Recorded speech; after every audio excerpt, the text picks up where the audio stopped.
Sunday, the 1st of January 2023. In the first pod of the new year, we are discussing the Pool just about getting a point against the high-flying Black Cats at Bloomfield Road this afternoon. Result which extends our run without a win to 9 games and 4 points from a possible 27, which sees further pressure mount on the league and Blackpool manager Michael Appleton. I'm John Aspinall on the Seaside's podcast match reaction show. Blackpool 1, Sunderland 1. With a great tradition.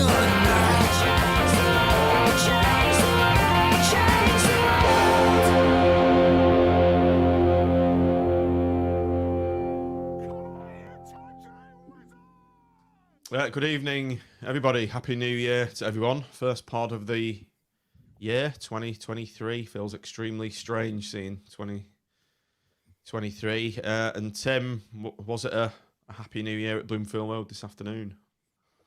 Well, I think we're all, as we're going to go and discuss, quite surprised at some of the team selections. Most certainly we were way off, weren't we, with ours? But it started brightly. But I think we just seemed to fail to maintain the momentum that we'd built up in the first half. But overall, I went into today's game expecting nothing, and I thought we'd get beat. So it's happy days when we at least managed to get a point. Trying to take the positives out of a negative there. Right? Yeah. Mitch, Matt, good evening. Welcome back. It's been a while. For the benefit of the audio pod, would you just like to explain what is sat on your sofa behind you? Well, obviously that's been your wedding photo has been crudely discarded, thrown in the bin, replaced by that, which is it's Gary Madine's shirt, number 14, Gary Madine, signed by Gary himself with his beautiful penmanship, which was the haul I took for entering the 1950. What's it called actually? The 1953 draw. Anyway, the BST draw thing. I paid my £5 for it's a good cause with profits going to BST's various community works and things. And lo and behold, I won Gary's shirt. And if there has been a fix in this, I've had absolutely no part in it, I'd like to say. So if there was a more worthy winner, it's you. So it's the Tangerine and Gary gods combining and smiling down on you. And you couldn't make it up. There's about I think there's at least 150 people in that draw, if not 200. And your name, I absolutely keeled over when your name got drawn out. I couldn't believe it. I've seen the video of the draw, and I mean, it all looks as if full FA rules have been followed. It's very there's nothing dodgy goes on at BST, is there? Everything's well above board, so I'm pretty sure it wasn't a fix, unless Tim and you had some sort of Ted Bovey style secret compartment on the lucky draw bag. Just to add, I think next week's the next draw, so all podcast patrons and podcast listeners and viewers, get yourself signed up, and I think there's another shirt in. There's a CJ Hamilton shirt in this one, correct, and various cash prizes. So you've still got time. Pete, will you be entering for the glory of winning CJ Hamilton's match-worn signed shirt? I think I'd rather money cannot buy such a. I think I'd rather have a cash prize, to be fair. Cash equivalent. No exchanges or refunds. 30p. Says the same. It's priceless, isn't it? Priceless. No exchanges or refunds. It says the actual same thing in the real CJ's contract. I actually selected CJ for the game the other day as well for the team. But Pete, me and you did actually, but we got shot down, if you remember. Yeah, we did.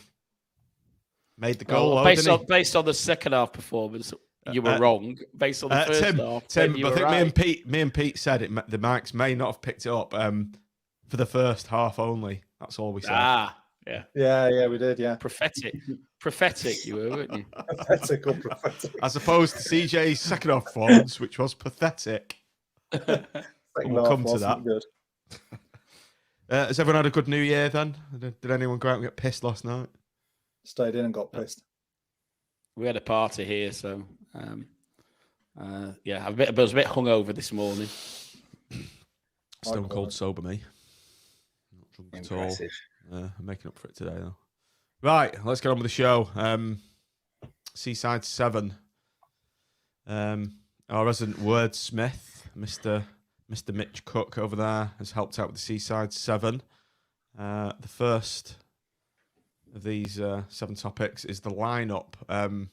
Seems like one big middle finger to the support. Grimmy dropped and Jerry Yates left out. The lineup was as follows: Maxwell, Connolly, Epiteta, Thornley, Husband, Patino, Carey, Poveda, Hamilton, Madine, and Lavery.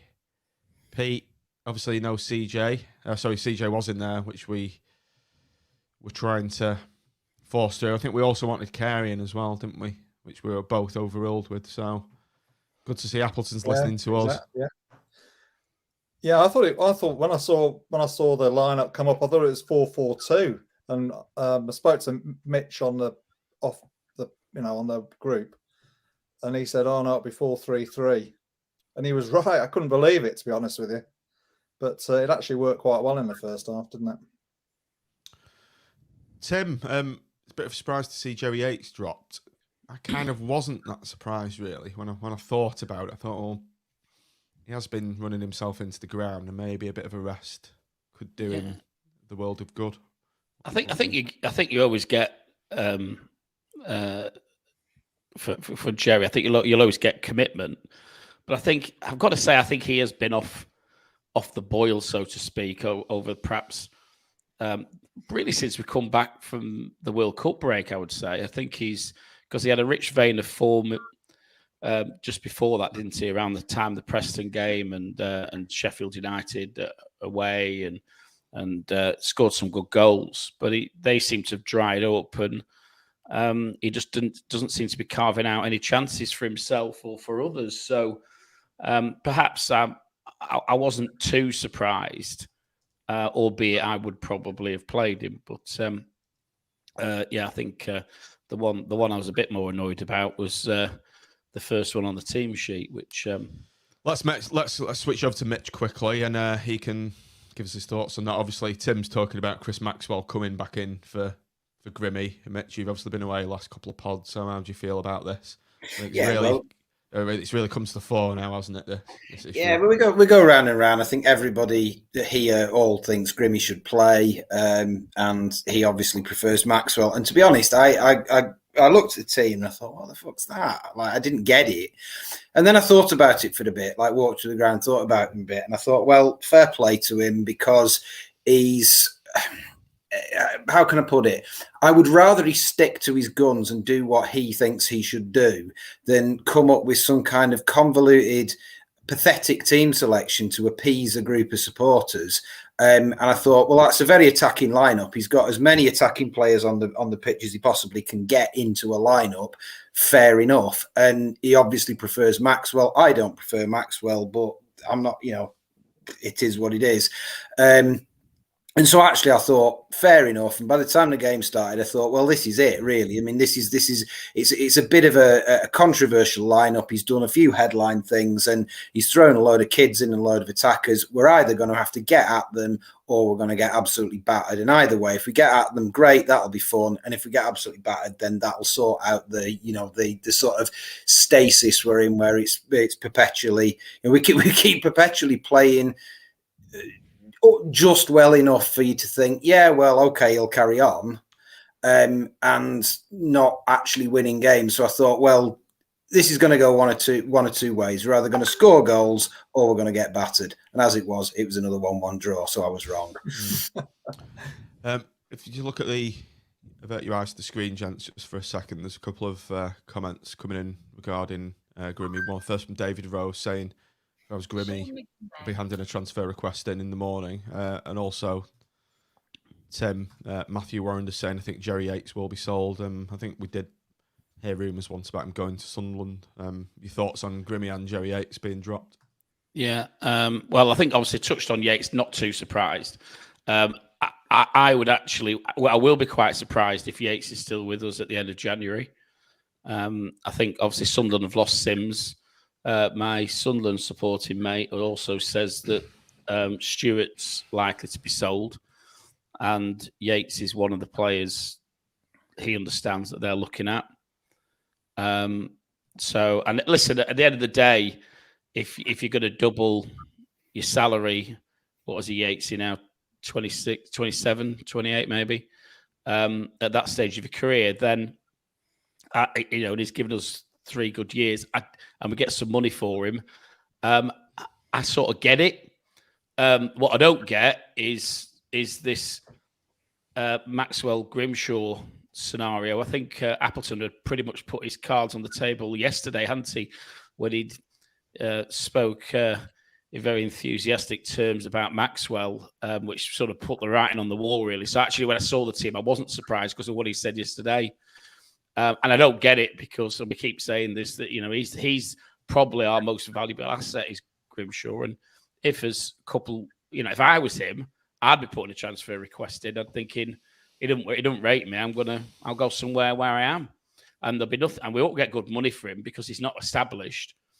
And he'll go somewhere, get established, and then go for 10 million quid. And then it completely bucks the trend of what we're meant to be trying to do, which is to nurture young players, get 2 or 3 years out of them, sell them on, make a profit, rinse and repeat. It does, Tim, but I'm just in a mood to be devil's advocate tonight. We slated him last week for not picking Dougal and for picking 3 kids in midfield.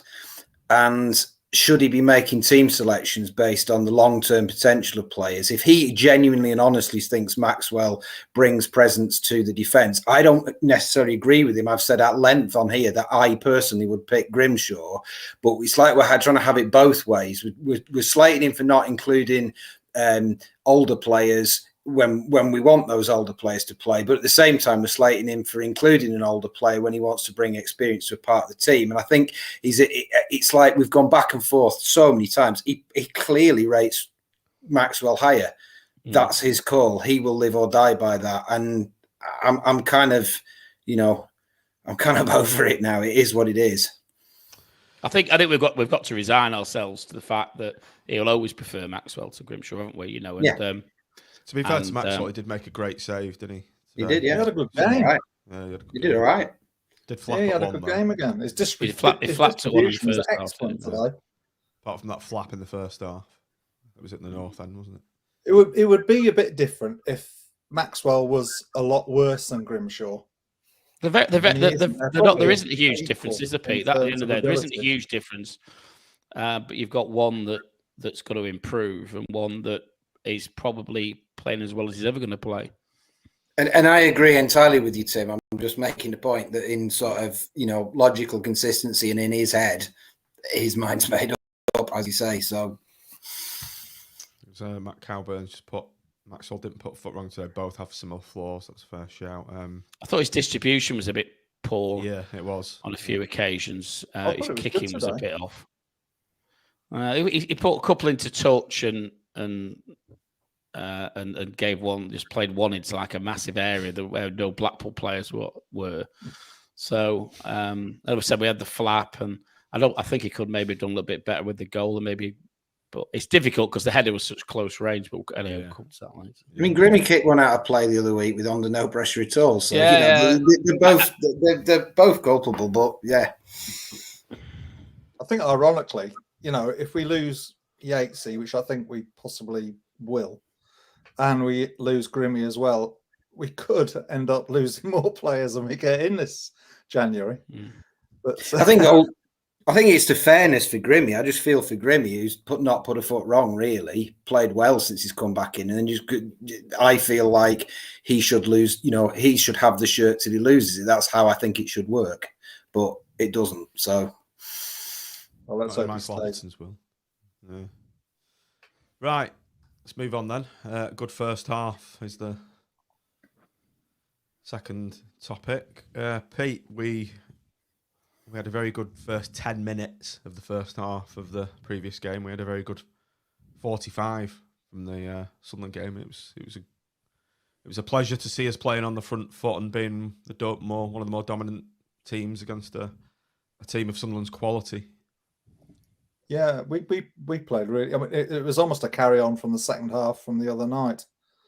You know, I think somebody said on the message board earlier on that it was 90 minutes of good football. In 2 games, and we were really good. Although the ref was a bit. I don't know if we're coming to the ref later, are we? But he's he 0.7. That knobhead is 0.7. problems early doors, like the booking of Connolly and the booking of Poveda, which were both, in my opinion, because I had the benefit, being a view from the armchair, of a really good stream, Sky stream, that showed lots of replays and stuff, and that was a foul on Poveda. Obviously, the first challenge on Conley was right in front of me. I thought it was a ridiculous yellow card. It was absolutely first tackle, ridiculous. Possibly a foul. Definitely not a yellow card. He couldn't wait to wave the yellow card. But matters. Pete's just mentioned there the foul air quotes on Poveda. You may have had a better view of it from where you were. From where I was, it looked like a dive. So.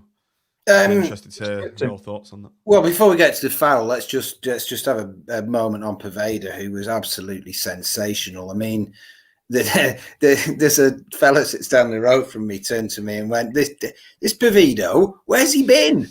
Where's he been?" That's a good question, isn't it? Poveda. It's a good question. I mean, he was just out of this world, and that run that ended with him being clipped.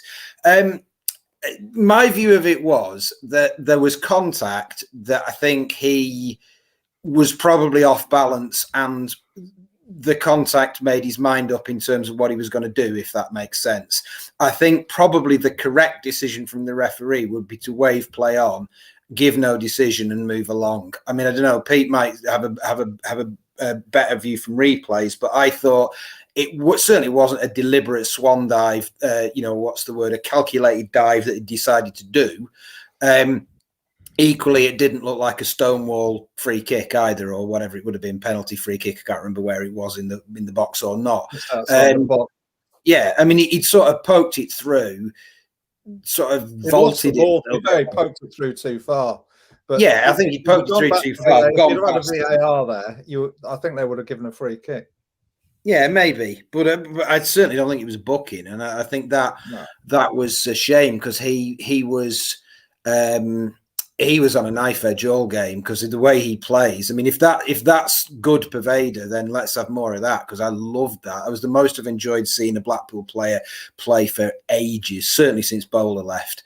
Just loved that. He was throwing himself around. He was crashing into players, bouncing off them. His close control was out of this world. He was creative. He was brave. He was fantastic. And he was at the heart of everything we did that was good. So, yeah, I thought he was superb. It was like that at Hull. It was like that in the first half at Hull, to be fair, as well. Tim, I was just going to bring you in, Tim, then, because I remember you waxing lyrical about Poveda after you'd been to Hull, and and he was a box of tricks. He was, I think he was showboating a bit, because I think he had one of his wags there. I think there's some very Latino-looking women in the stand, which you don't normally see at a Blackpool away game. He was trying nutmegs. He was up to all sorts. So we had to sacrifice him. A lot of people in the chat are saying like Bowler. He reminded me of Bowler today. So. Yeah. It was incredible, and he's obviously there's allegedly been some issue with discipline and timekeeping and being a Billy Big Bollocks. But the reality is, when he's been on the pitch, he's generally looked like he's got what it takes to make a difference. And I'm glad to see that he's actually now getting a run in the team, because whatever issues were going on behind the scenes clearly kept him out of the side for quite an extended period. Because I remember when that first game he came on, was it Blackburn at home? For 10 minutes, he was incredible in that game, and then he sort of disappeared from sight, didn't he, for perhaps 3 months? So he was good at Huddersfield away as well. Yes.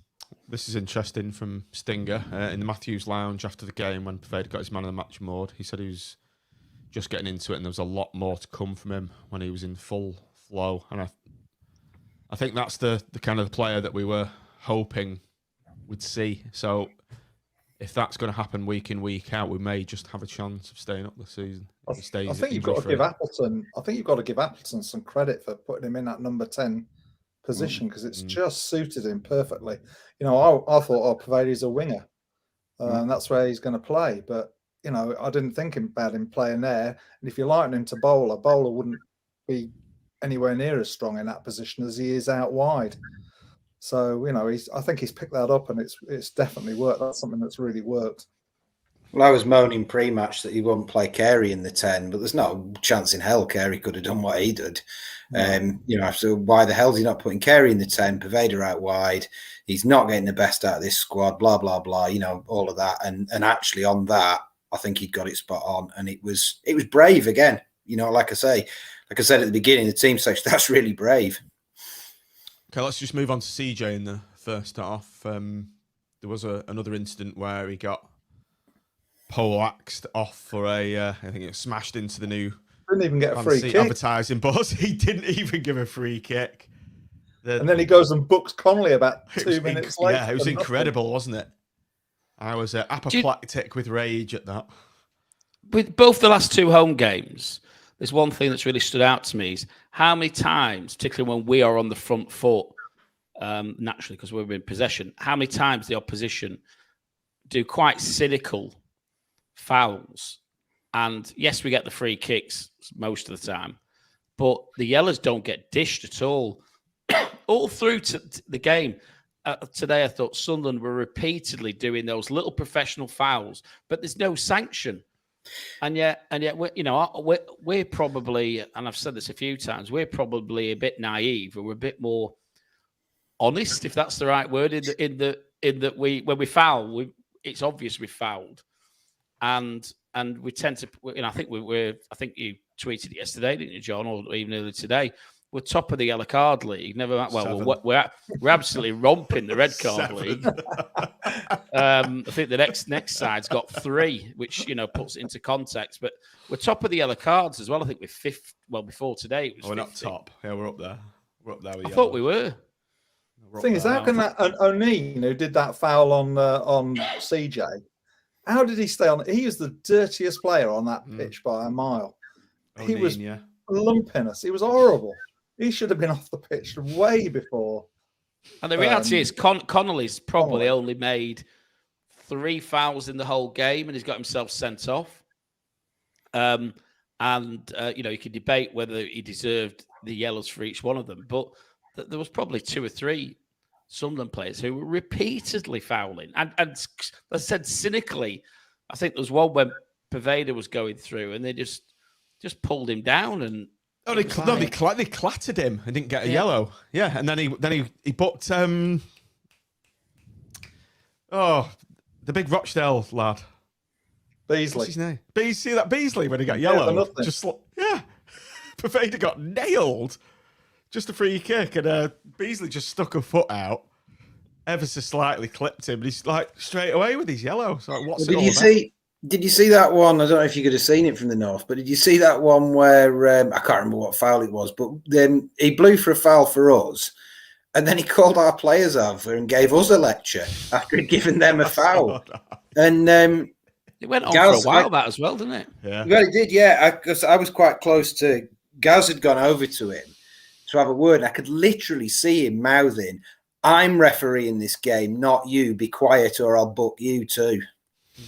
And then he pulled Hubby over a bit later and said it almost exactly the same thing to him. I couldn't see his mouth that time, but he was pointing at him and he was pointing at himself. I'm the referee, and he was pointing at husband. You're not the referee, So we weren't even allowed to complain about it. I've got to get his name. Tim Robinson. As well. He's called Tim. He's called Tim. No, Robinson. Not a good association. Apparently, he's given the most yellow and red cards out in the Championship this season as a ref. That's not surprising, Pete. Nice statistic, though. Well done. It's weird, isn't it? Because the ref on Thursday wouldn't give a yellow card out for anything. Oh, it was great. Yeah. We need that 60s mod referee, Mr. Bond. He's my favourite ref. Cool name, cool haircut. Does a good job. Let's talk about Lavery's goal then. Someone. Cracker. Well, I mean, hitherto unseen levels of skill from CJ for that little through ball. Absolutely beautiful. And Lavs took it on, and I thought, I really want Lavery to be good. I really, really want Lavery to be good because he's just so likable with his effort. And I thought, go on. And he rattled it into the bottom corner. It was an absolutely beautiful finish.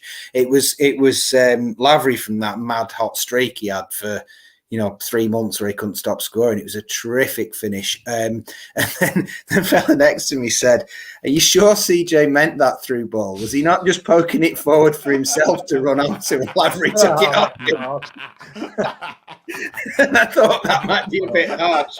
But I've not seen it. I've not watched the replays back to make a judgment. CJ probably gets more assists than anyone, even with the minutes he has on the pitch. Yeah. He does. He gets in some good position. He's very good at pulling the ball back, getting into the byline, pulling. He is. Pulling that. Yeah, he's getting a bit of a bum deal, isn't he, old CJ? Tim, you're very quiet on this. I didn't notice. To be fair to him, he made me eat my words a little bit. I thought, the first half he did anyway, because I don't like the lack of control so for me, I think to be fair, we did say I thought he'd do better coming off the bench today, and he tends to have more of an impact when he comes on with slightly tired legs. But I've got to say, in the first half, he nearly convinced me to change my mind on it because I thought he made a great contribution and was proving a great outlet for us on the right hand side. So.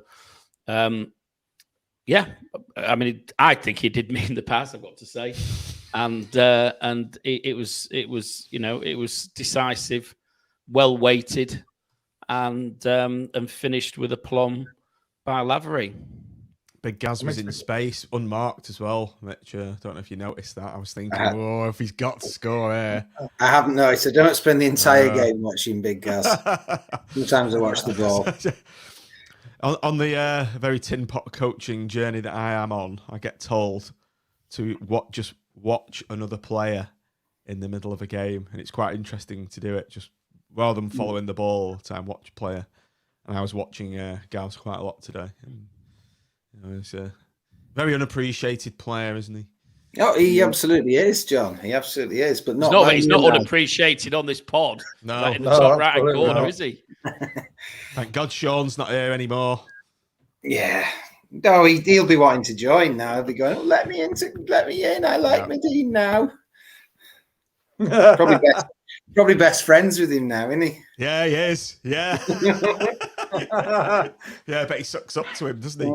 Can I take your picture for the website, please, Gary? Do you want a cup of tea, Gary? Do you want a little cup of tea to carry around in this video, Gary?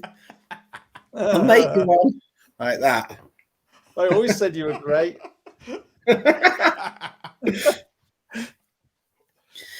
When I gave you that 6 in my match report, it was really a 9. They printed it upside down. I hope you're watching, Sean. I hope he's watching.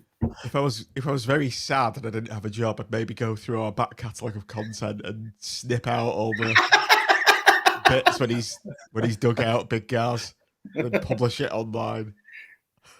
Tag Sean in and say FAO. Email it Gary to Madine. Gary. Have you seen this? Email it to Gary, then we can go and visit Sean in hospital. Oh, come on, Gary's Gazzy's love. Right, point 3. On the last pod, it was entitled Switch. And then point 3 also has Sunderland's second half switch. Mitch, like you, start on this one. Did they go to 3 at the back and put an extra in the middle? Because they certainly did change things around at half time, and it was like watching a completely different side. And they dominated midfield and dominated the second half. I thought it was particularly evident when they'd made a sub on about 58 minutes. I don't know what exactly it was that they'd done. And then thereafter, we had nothing. We had a little bit at the beginning of the second half. I think there was a chance. I think Lavery went through again and squared it. I think that was before they scored. But then after they'd made that switch, it was just one-way traffic, and I mean it was absolutely obvious that we needed to do something about it. Whether it was pull, I'm not sure how useful pulling Poveda deep would have been, but we need to get another body in the middle and probably Dougal on to shore things up. And I think it was that they switched to 3 at the back and put an extra man in midfield. But whatever it was that they did, we were gone at that point, and it was just a matter of time, wasn't it? Yeah, I mean, I think it's probably the most chalk and cheese performance from both teams that you're going to see all season, because we went from being arguably good enough to have gone in with a 2-goal lead, to literally clinging on. I mean, I think, I turned around to one of the guys next to me after about 75 minutes and said, take the draw. We both agreed, because it was just, I don't recall us having a shot in the second half. They were that dominant.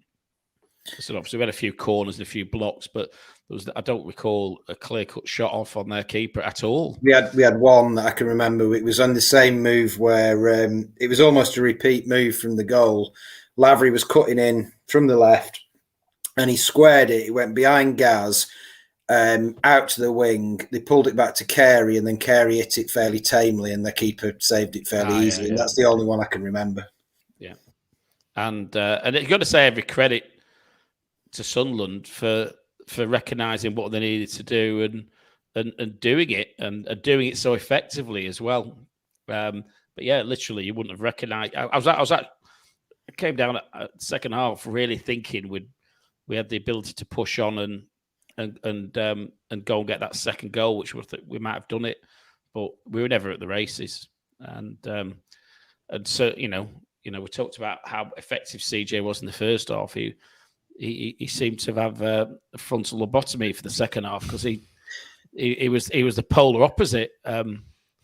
And I think that's what you get with a lot of our players, don't you? They've got the ability to perform for certain parts of the game, but it's the consistency that good championship players have. Even when things aren't going right for them, they still put in a shift. And a few of ours just dropped off. And but that's probably down to the amount of possession that Sunderland had as well. But when we did get the ball, we were very ineffective with it. Apart from, I've got to say, I thought Lavery did quite well with that cross in the second half. It was very unlucky, because it was well weighted, and another day, Gaz, I can't remember who else was in with him. There was 2 Blackpool players in the middle, and both of them, it was a smidgen away from being the perfect ball in. But it was one of the few highlights of what was an otherwise a rather frustrating second period. Point 4 is Lavery, the second, Pete. Possibly our only decent chance in the second half. Shane Lavery kind of threw on goal on the left-hand side. He should have been a bit more selfish, I think, at that point. You've just done this. Oh, have you? Yeah, you're giving it. Tim's just launched into a very eloquent description of it. Yes. Yeah. For the benefit of the audio pod, I just nipped downstairs to get my phone, so I've missed it. What did he say? He said that Lavery was unlucky, and that on another day it was a perfectly weighted ball. Another day, Gaz and whoever else was in with him. That's I was listening. Right, I'll change this one quickly then, and let's move on to sloppy seconds. This is passing, isn't it? Which brings me neatly to that. Well, if I jump in and segue onto what Tim just said there about the quality of the players, I had a little look at the stats for the game. Should we work out CJ's passing accuracy stats? Poor CJ. I always do this to him. I'm aware of this. I always pick on CJ. What do you think his passing accuracy was today? He got an assist. He got an assist, yeah. No, look, I'd like he to did know his great going forward, and he impacted the game. I'm not denying that, but it's exactly what Tim said about the two sides of the players, and the pressure in the second half. His passing accuracy was 35%. He relentlessly gave the ball away in the second half, and a lot of their pressure was coming from sort of starting from like their left back or left midfield area where he was giving it away, and whoever it was they had playing there was just picking up the ball and just shooting forward, and we just couldn't retain possession. And I think looking at the stats, CJ was the worst with about 35, and then there was loads of players on sort of 60-ish. I think I can't remember who was highest. Somebody was up with about, I think Patino was up with about 70 odd, but loads of players on 60-ish, which suggests we're giving the ball away a lot, or 40% of the passes are misplaced. With CJ, for me, it wasn't the misplaced passes; it was the bottling of challenges. Did anyone else pick up on that? Just not putting a challenge in. There's no excuse. Well, I think we saw the side of him in the second half, which is the reason why I wouldn't start him in the first place. Yeah, and I said he did. He maybe eat the words to a degree based on his first half performance, but if the passing accuracy is 35% over the whole game, that would suggest that his second half passing accuracy was a lot lower than 35% as well. There was one where he had his back to the goal and he tried to play it back to Connolly and just gave it straight to one of their players who was quite unlucky, I think, with the move that developed from it. And we can't afford it. Can't afford it this level for me. So yeah, I think it's sort of. I think he should have got hooked earlier. I think, and if I'm going to be critical here of Appleton, it is that he didn't see what was happening earlier. Oh, Tim, don't jump the gun. Oh, number 6. You can tell I haven't looked at the Google list, can't you? Yes. Don't jump that gun. Yes, Andy M. We've had sloppy seconds and frontal lobotomies. What a great New Year's Day. We've got a Taylor's dummy to come next, Andy, so brace yourself. If I could try and make up for yet again, I always slate CJ. Always, that's all I ever do on the podcast when he plays. If I could slightly try and compensate for that, one thing he was pretty good today was in the air. He won quite a lot in the air, which was CJ. He did.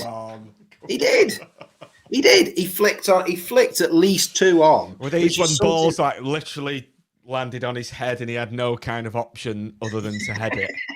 No. He did. And he does have that sort of slight. He's quite tall for a winger, and he's sort of got a little bit of he's got a little bit of the centre forward about him, if that makes sense. Which Daz is sticking up for him. He's come back from a broken foot, hence careful. Yeah. When was that? That was when he had his broken foot. Last season, wasn't it? Daz, you're not the Mackenzie Estates isn't the sponsor of CJ Hamilton by any chance, is it? Now let's move on. It was difficult though because right, come on. We're done with CJ. We're done with CJ.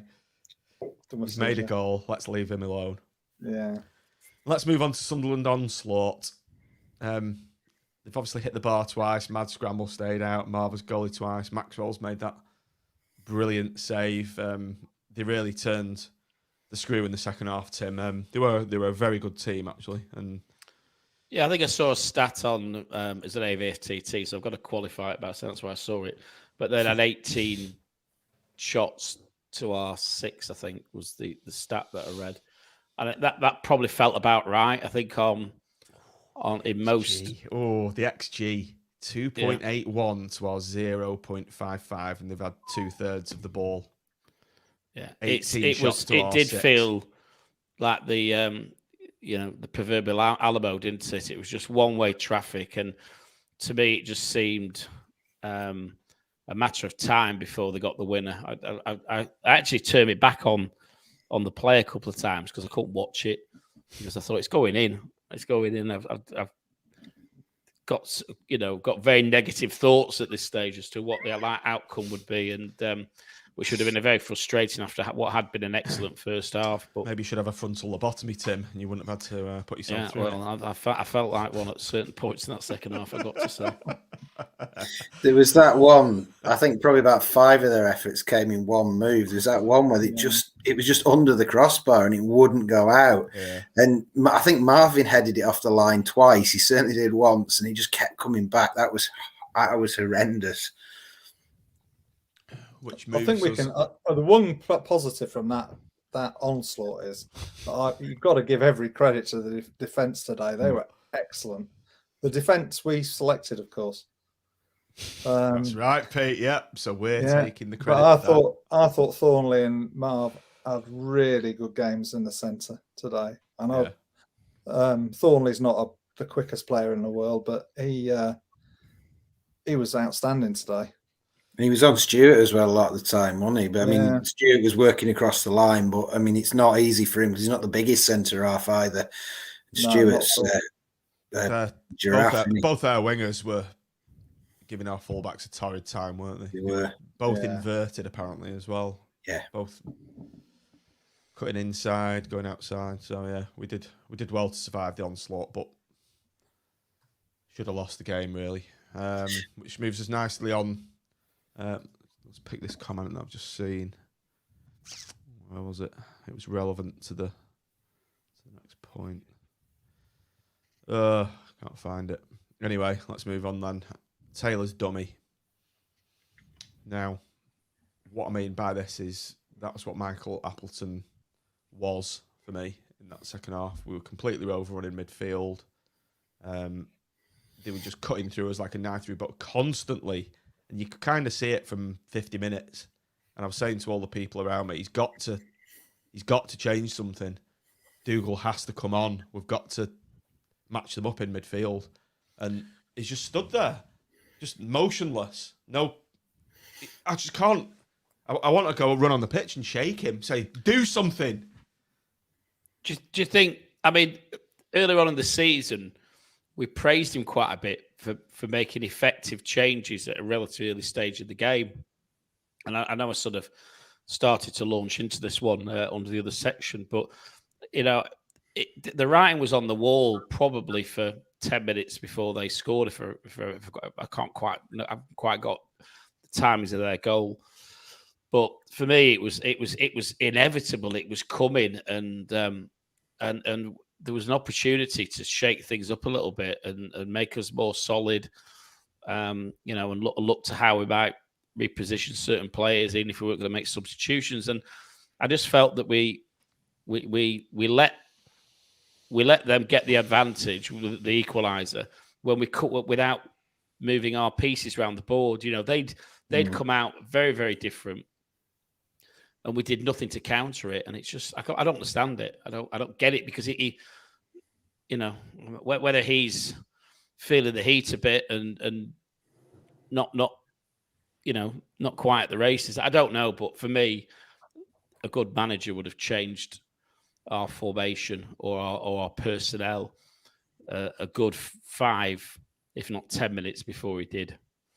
Tim. It's got to be more than... No, it was 80 minutes when he did it, really.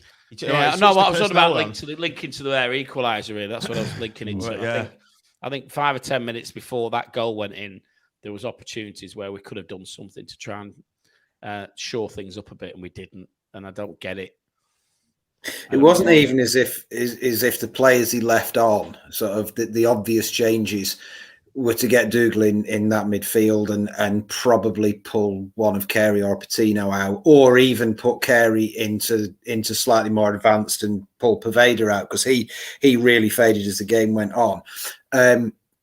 It wasn't even as if we were hitting them on the break ever, or you could really see where the outball was. And I think if I'm genuinely tried to be fair to him, I think I could see why he took CJ off and put Beasley on. I could see why he did that. At the time, I thought I don't get that. But then I can see why, because he was trying to get a second out ball and to get the ball to stick up front because he wasn't sticking to CJ. But it was the midfield that was getting overrun. It wasn't the flanks, and he took Lavery off for Yates, and I don't think that made it. It was almost like for like change. I was like, that's not what we need. That's not what we needed. And I didn't think Lavery had faded at all, really. I thought Lavery was still going pretty well. And he said post-match, you could see they were both blowing. And I thought, but CJ had lost his way. But I thought Lavery was still playing well, and I couldn't really see the logic in that.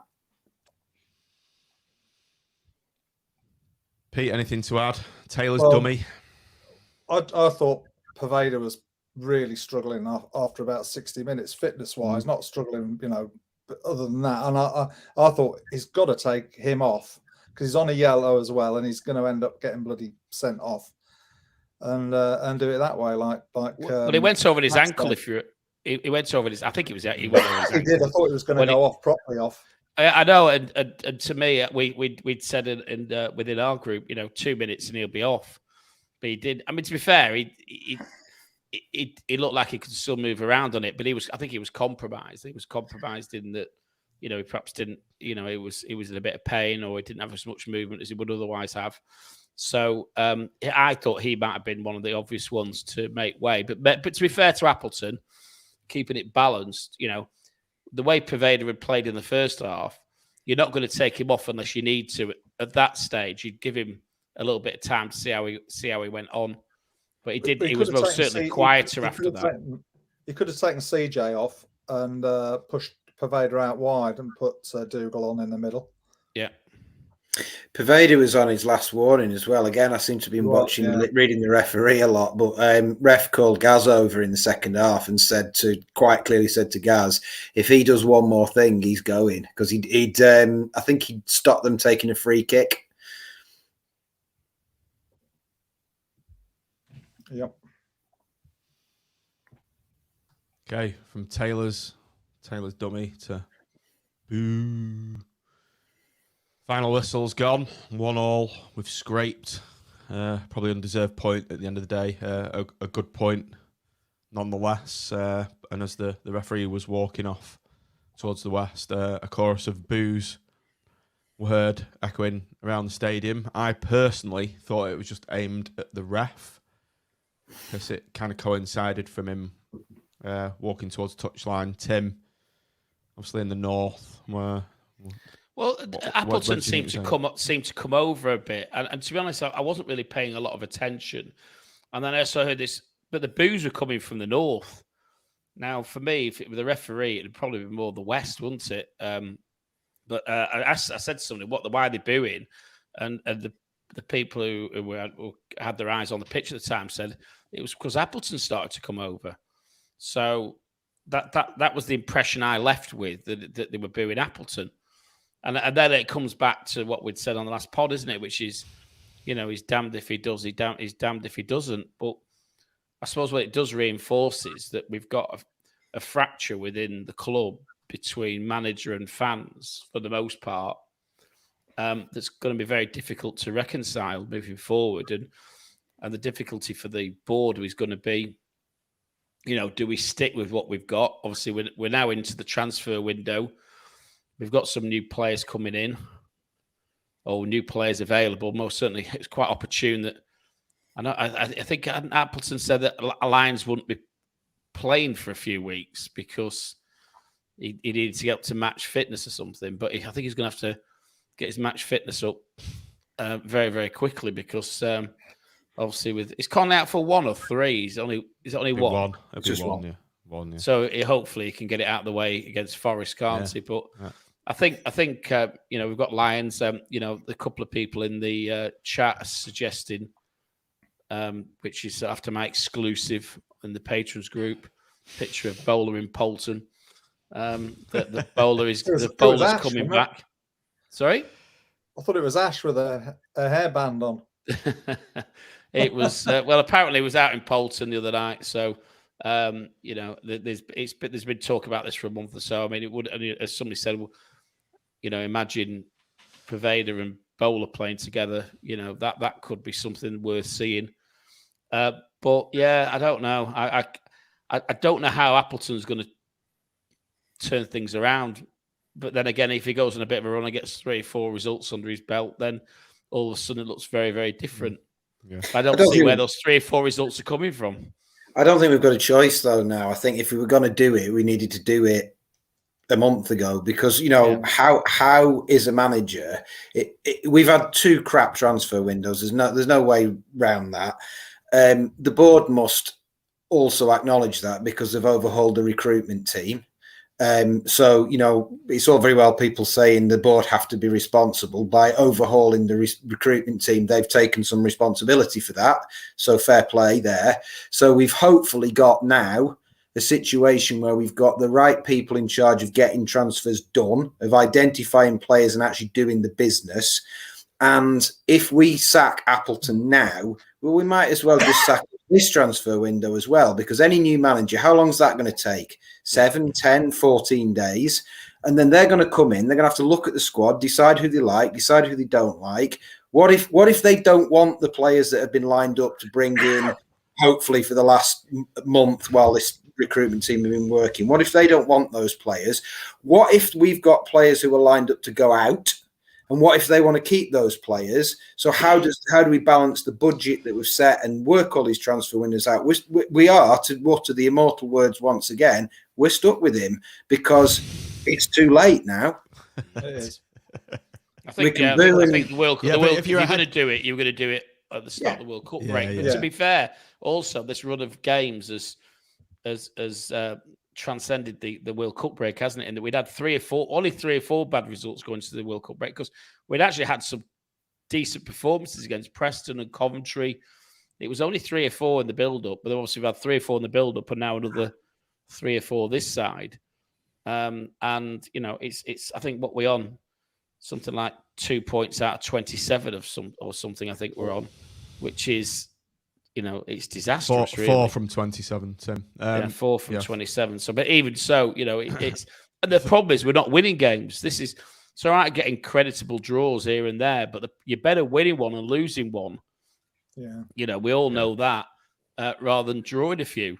Yeah, and particularly in the big 6-pointers, we keep getting players sent off, and excluding today, we said this on the other one. Where in scenarios where we've got the ability to win the game, like we did at Hull, like we did at Wigan, and like we did at Sheffield United, we're getting players sent off. And you've then got the debate of whose fault is that? Is it the system? Is the system creating scenarios where we're having to lunge in, because it's last gasp territory, or is it just are we unlucky? I don't know how many times you can be unlucky. Look at that booking, that sending off table. You can't be unlucky. 7 versus. And most of them are damn to dive in with a last ditch tackle, aren't they? Yeah, I mean, for me, Tim, I was on the fence with Appleton today, but today I am firmly in the Appleton out camp now. After the fact he did not react to the onslaught from Sunderland today, and it was so obvious. I was thinking, is he watching the same games I am? And the people around me, and so I don't care for much what you've just said. All right, people will say it's just saying they change the players. He can't bring his own players in, but if you're head coach, you really don't control what players come in and out, and that's the new way it's done. And personally, I don't think we can do any worse than Michael Appleton at the moment. You influence what players go in and out. Well, you're part of the transfer committee, and if you say you don't want them, then you don't want them. And I am not particularly asked about being Appleton in. I'm just saying the practical and pragmatic realities of it is everybody can mope down to Bloomfield Road and boo for the next month and flounce about, but the board are not going to boot him now, and I think they would be wrong to boot him in this window because if I play devil's advocate, I think we've done all right over the last 3 games. We've done okay, or not dreadfully over the last 3 games. I think if you add in mentally, play a little mind game. I think if you add in some quality to the last 3 performances, pick whatever players you think we're missing and add 2 or 3 of them into the last 2 or 3 performances, I think we get at least 1 win out of those games. I don't think we lose to Sheffield United with a bit more quality on the pitch. I think with a right winger that could actually hold the ball, which is a pretty fundamental part of a system, then we do all right today. We maybe get a second goal today, and I think we definitely beat Hull.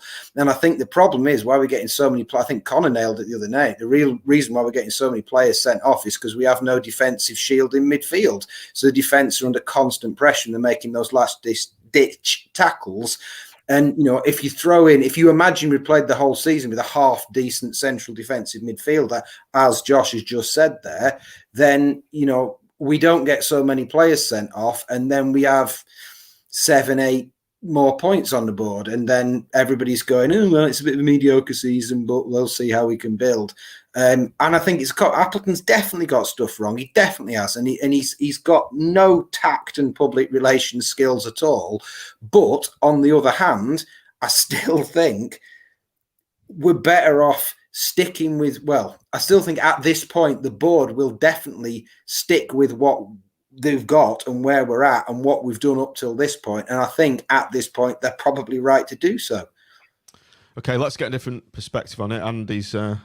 Andy Grice has been sat in the chat waiting for us. New segment on the show. We've got our patrons WhatsApp group. Sounds a bit like Bob Fleming. We're going to let patrons come on and have their say. Andy, can you hear us? Yeah, thank you. So, Andy, I guess you've just heard all that about Michael Appleton. I know you've had a few things to say about him in our WhatsApp chat. So, what's your thoughts on where do we go with this situation? Very much, really, what Mitch just said there, right? Is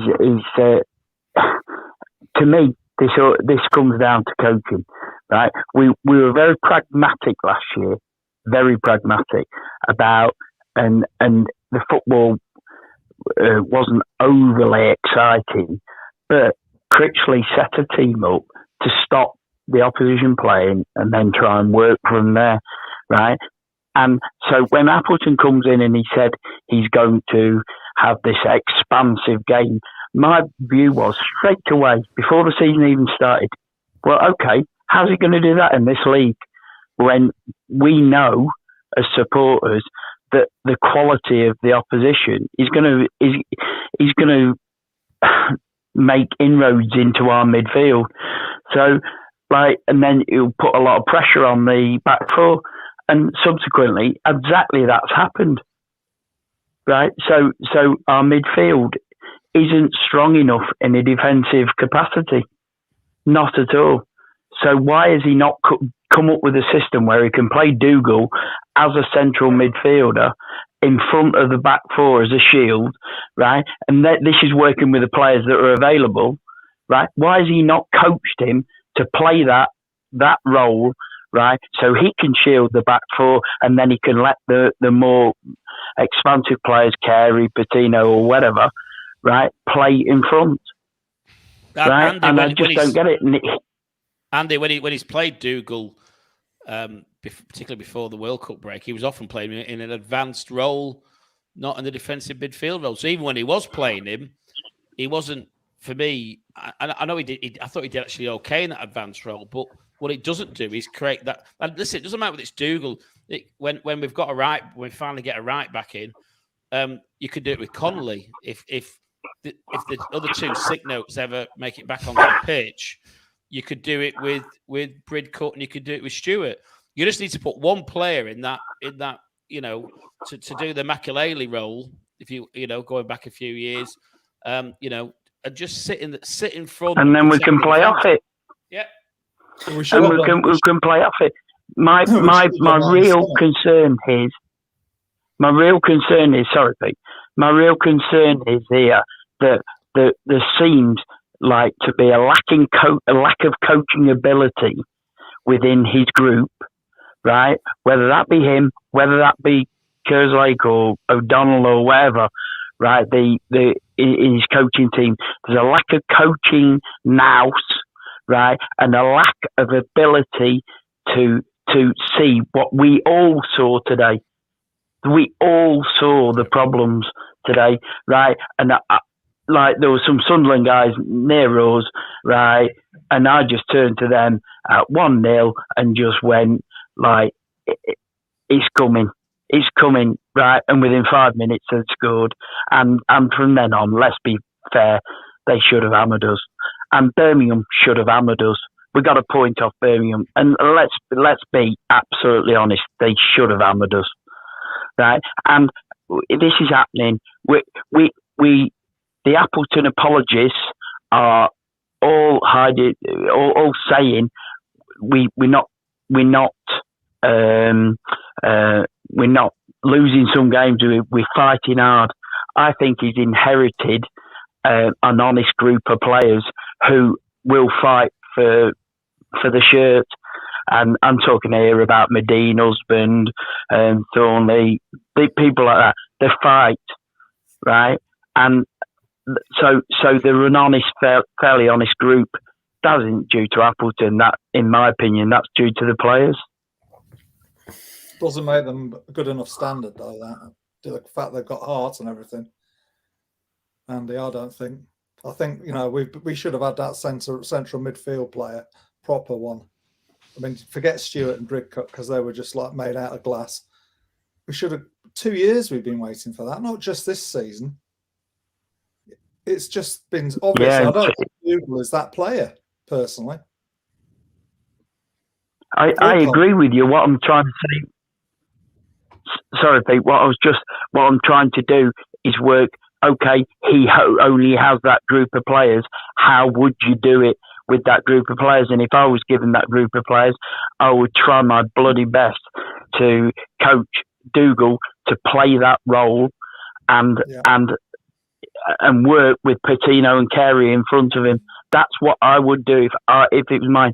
And if you're being absolutely honest here, if it was your money in that football club, and you thought, okay, I'm going to splash 2 million here, with your own money, would you give it to Appleton? And I'm not sure I would, to be honest. Well, I'd never buy a football club. I think he's mad. Well, look, What's head testing? What's the matter with the bloke? Do we think that Wright was influenced by Michael Appleton? The purchase of him, 800,000, 750,000 on Dom Did we pay Thompson. that for him, really? Yeah, apparently. I believe so. Callum Wright, 800 grand. Yeah, 750 on. What's his name? Thompson. That's 1.5 million, isn't it? Spunked. It was Boris. I'm astounded at that, really. And yes, I've heard the same figures being bandied around, but I'm absolutely astounded when we all have watched and we all know what we really needed. I mean, if you gave, for argument's sake, Tim and Mitch here a piece of paper and said this is what this team needed, they'd pretty much come up with the same positional, the same sort of players that we would need, and it wouldn't be right. It's experience that this group needed at that time. And we've lost that, of course. I think the loss of Keogh is well, I think we all we know what impact that's had, but I think it's been disastrous because he was the ball playing centre back, wasn't he? Actually started off quite a few decent moves as well, and bless him, Marv isn't going to do that for you, and neither really is Thornley. So I think we've lost the captain, the non-arm band wearing captain of the team and we haven't replaced him. And you might not replace him in the centre back, you might replace him in midfield, but you need, a few years ago we had, Spearing, that was a bit of a mixed bag for me, but he was a captain and Keogh was, and we need that leader on the pitch, and I don't think we've actually really got them. Hey, we've got I think we're working. number 14, Captain Yeah, Gaz. but I don't think a Let's do centre that. forward. I don't think a centre forward should ever be captain. To be honest, You just want Kenny Douglas captain, don't you? I don't actually. I don't really want Kenny Douglas captain. I want somebody who's really going to talk to the other players. I'm certain that Keogh marshaled that defence, and Spearing used to do it, and this, when we're going back and of course slightly off Blackpool, but in the World Cup, the reason Henderson played as much football as he did was how much talking he did to other players on the pitch during games, and that's what we're missing out for me. I think Hubby does a not bad job at doing it at the back, and I think Madine does a not bad job at doing it in the forward line, but I don't think either of them are the solution of being the captain. Right, thanks for your call, Andy. We need to move on obviously, now. Can I just one thing I will say is that obviously I work in Bolton, and and because of my job, I'll speak to a few of the Bolton lads who played there when Brig Cup was there, and they tell me that Brig Cup's awesome, and they tell me he's an absolute, he is that person. However, they acknowledge that we'll get 10 games a season out of him tops. Waste of time then. Because that's what he's been like wherever he's been. Mm. Big up the recruitment team. Anyway. Yeah, right. Cheers, Andy.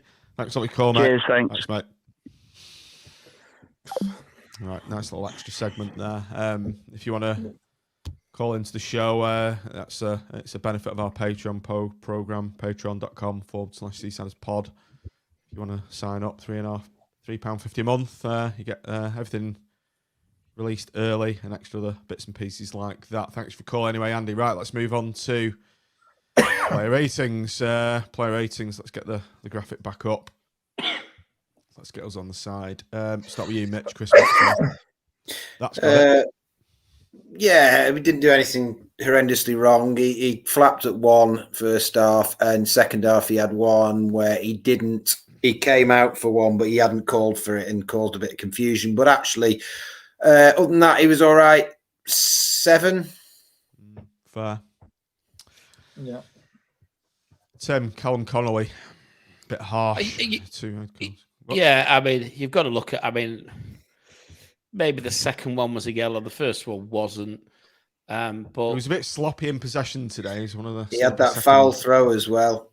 Oh, yeah. Even the North was singing, "What the FNL was that?" It made me laugh because on the last pod, because I listened to the last pod on audio driving over, and at one point everybody agreed that Callum Connolly, and I quote, never does anything wrong. It slipped out of his hands, to be fair. I know. I don't know whether he did. I think he just had an aberration, to be honest. I'd like to think it did. Even if it didn't. I think it's just lost the plot. 6+. Yeah, that's fair. Big Marv Pete. Got him again. Almost getting back to his best. He had a good game today. He had a really good game, and he did the other night as well, which is great. That's a real positive for me. So again, I gave him 8 the other night, and I'm going to give him 8 again. So I thought he was really, all over it today, and did really well. Looked good. Judd back in. Mitch, you probably didn't hear it when he was clattered off the ball in front of the North. Tim, you might have heard it. It's like a big clattered. No pen, obviously, but he was pretty solid, wasn't he, Mitch? Yeah, Judd did well. 7+. Fairs. Jimmy Husband, Tim. Solid, I thought. Without being exceptional. I think it's a fair point. I think Pete made the point, didn't he? In the pod, I thought the back four really stood up in that onslaught, and it must have been. They had to be switched on at all times. Sometimes it was desperate. Sometimes it was just boot it out. But between the four of them, and he's between him and Connolly, I think in particular, that they make a very effective defensive fullback pairing. So I'm going to go 7+. Right, Pete, this is going to be an interesting one. Charlie Patino, who I wanted dropped for this game. I think he should have been dropped. Well, he hasn't been very good, has he, just recently? No. And right at the Emperor's start, new clothes, I once described him. I was very- coming for a bit of stick. very early in the game, he put an awful pass straight to one of their players out of defence, and they could have done a lot better with it. And I thought, oh, here we go, it's going to be off. But as soon as he did that, he changed completely, and I thought he had quite a good game. He got stuck in. He was here, there, and everywhere. He looked absolutely knackered when he came off, but I actually thought he did okay today. He put some lovely balls in, and some decent passes. Although he obviously wasn't great in the second half because we just never got going. But he defended all right, and he was sort of battling away. So I thought he did all right. So I'll probably give him a 7. Yeah. He got very muddy as well. Really have to notice that. But you'd have seen that because you're obviously in Gary's pocket, aren't you? So you're closer to it than I am. I thought 7's a bit generous, but what do I Do you think know? so, John? Why is that? I don't know. I'm just not Got down feeling on him it. at the moment, Petit. I don't think he does enough. There was a comment He just before. floats around the pitch for me. There was a comment before, John, which I think sums it up. I can't remember who said it, but he said, Patino, what is he? And I think that's a fair question about what is he? Yeah. Because he's not a number 10. No way. Not number Is 6. he an 8? Is he a box-to-box 8? Not sure. Is he a 6? No. No, I'm not sure. What exactly is he? And I think that's fair. He's a very talented footballer, and I really like the work he puts in. He put some good tackles in today. He's got a great character. He's very likable. But what actually is he? I think that's fair. Yeah, totally. Sonny Carey, Tim. I thought he did okay. I'm sort of on the fence with him a bit today, and I like him as a player, and I just don't think he affected the game. Sorry, what we're laughing at. Rich Henshaw, Patini's the new Kaika, the next Kaika. Not that good. Yeah, but it's difficult because him and Patino were. We've had this discussion before. I think they would play a lot better with somebody anchoring behind them. This team is crying out for Tim, isn't it? This team is crying 6+. out. Yeah. 6+. We need this Makalele. We need this happy shopper Makalele. We need an Andy Morrison. Crunch. We do. God, yeah. Makes the space. Yeah. Yeah, that'd be great, wouldn't it? Yeah. Never mind this Makalele business. That's a hipster reference. That they all love Makalele. Preaching to the converted here, Mitch. I'm all over Andy Morrison as well. Did you see AC scored the other night? Just as a quick aside, Andy Carroll, he bagged. No, anyway, I didn't. Let's not go on about that. Yeah, he bagged. Yeah. Right, who are we on next? Ian Poveda. Jan Poveda. I've lost my order. I think you missed Mitch out a couple of times. No, he's just sorry. done. He's just done Sonny. I think it's you, Tim. No, Tim's just done I something. just done. Right, Pete. It's you, Pete. Oh, did it? It must be Mitch then. I'll do Poveda. Right, I'll Poveda change was the great. order. There we go. I'll do Poveda. Poveda was great. I thought it was one of the. I said before, I'm just repeating myself. That was the most fun I've had watching a Blackpool player for God knows how long. Since I Josh really did. Bowler left. Well, yeah, and actually, but up the middle, there's something even more rawly thrilling about watching a player do that right down the middle of the pitch, because you kind of expect a wide player to take his man on, and Poveda was taking it in, and some of the holes he got out of were just absurd. It was like watching someone, I don't know, like undoing a big load of wool that had got all tangled up, and then it sort of comes out in a straight line. It was absolutely Christmas scintillating. lights, Mitch. Better analogy, topical analogy. Like Yeah, I'm doing a load of Christmas lights, in a absolutely. box. Yeah, and it was scintillating. And I thought there was a load, I thought I've been critical of him on some of his cameos by some. He just gets the ball and cuts inside and runs into a tackle every time. And he was the exact opposite this today. I thought his he got a good balance of when to give the ball. You know, he'd go on a run past 3 people, and quite often he'd then lay it off or lay it outside. He probably could have got a couple of shots off and maybe had that one extra touch, but I thought he was absolutely terrific, and I thought he really drove us forward for 45 minutes and brought, you know, when you've got a player like that in the team, it encourages everybody else to go forward as well. There was none of this faffing around, let's take 2 touches, pass it back, knock it back to Charlie Patino, who's playing centre back for no apparent reason. So he'll knock it out wide to Jimmy, and Jimmy has a look and knock it back to Charlie. Let's go back to Maxwell business. It was get the ball, head down, attack. Fantastic. 9-9 for him. Shame he's not our player. It is really, isn't it? Yeah, to be honest, if he'd done the same in the second half, it was a 10. Oh, First half was a 10, wasn't it? Yeah, it was absolutely wonderful. You know when you're playing, is it Monopoly, when you get a chance card and it's like go straight to jail, do not pass go, do not collect £200, straight to jail. It's kind of like that with Poveda. You're doing well, and all of a sudden, at the end of the season, he just goes back, and you're back to square one again, aren't you? Marcus is asking why don't we throw 800 grand at Leeds? I don't think they'd sell him for 800 grand. But secondly, if what we hear about his wages is right, is completely off the scale as regards what we can afford. Particularly after that car we saw him getting into, Tim, outside the West with several of his entourage in there. He's got a Rolls Royce apparently as well, hasn't he? He was turning up to that in training. Anyway, one swallow doesn't make a summer. It's only one game. Let's not big him up too much. Chris Hamilton, Tim. Or was it Pete? Well, that's me this time. Chris Hamilton. Yeah, old CJ turns up in his N-Reg Nova, doesn't he? I think going on how you did Jan Poveda, I think you've got to do it on 2 halves. So I would have given him, he had a really good first half, probably a 7 plus, and then had something like a 4 in the second half. So I think 6 probably then. A 6, I think, yeah. Yeah. I think 4 is generous for the second half. Yeah. Right, Tim, you've got Big Gaz.